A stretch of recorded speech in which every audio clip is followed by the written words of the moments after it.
Hi friends, welcome to our channel. ఏపీలో YCP ప్రభుత్వం ఇవాళ కాంట్రాక్టు ఉద్యోగులకు గుడ్ న్యూస్ చెప్పింది.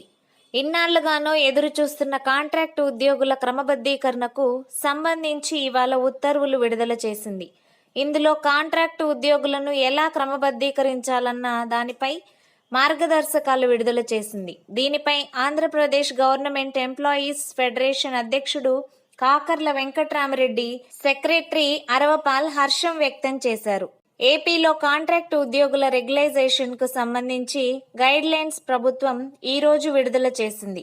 సర్క్యులర్ మెమో 13/12/2023 ద్వారా ఆర్థిక శాఖ ఈ మార్గదర్శకాలు జారీ చేసింది. వీటి ప్రకారం ఈ నెల 15వ తేదీ నుంచి కాంట్రాక్టు ఉద్యోగుల రెగ్యులైజేషన్ కోసం రూపొందించిన సాఫ్ట్వేర్లో ఉద్యోగుల నమోదు ప్రక్రియ మొదలవుతుంది.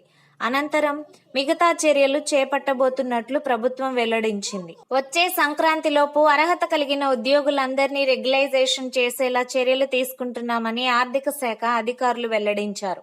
వైఎస్ జగన్ గతంలో ఇచ్చిన ఎన్నికల హామీ ప్రకారం కాంట్రాక్టు ఉద్యోగులను రెగ్యులర్ చేస్తూ వారి జీవితాలలో వెలుగు నింపినందుకు ఆంధ్రప్రదేశ్ గవర్నమెంట్ ఎంప్లాయీస్ ఫెడరేషన్ తరపున హృదయపూర్వక కృతజ్ఞతలు తెలియజేస్తున్నట్లు చైర్మన్ వెంకట్రామరెడ్డి వెల్లడించారు.